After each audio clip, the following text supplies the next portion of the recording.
Si Papa hindi sumusuko, pero hindi ibig sabihin hindi siya nauubos.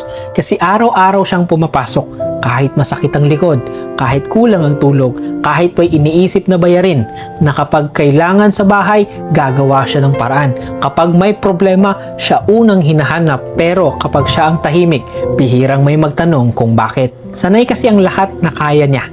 Sanay silang may sagot si Papa, may pera si Papa, may paraan si Papa.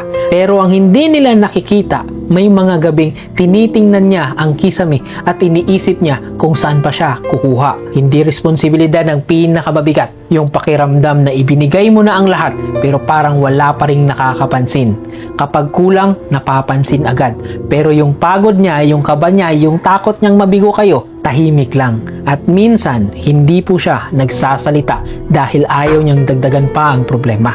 Kasi siya na lang ang sumasalo, siya na lang ang nagtatago ng pagod, siya na lang ang nagpapanggap na okay kahit ubos na ubos na. At ang pinakamasakit, wala man lang nagsabing, pahinga ka muna, kami naman.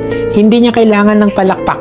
Minsan gusto lang niyang marinig na, salamat, nakikita namin lahat ng ginagawa mo. Kasi tandaan, ang ama, hindi ba to? Napapagod din, natatakot din, nauubos din. At ang pinakamasakit, baka dumating yung araw na saka lang ninyo mapansin kung gaano kabigat ang matagal niyang pasan kapag hindi niya na kayang bumangon at tumulong ulit.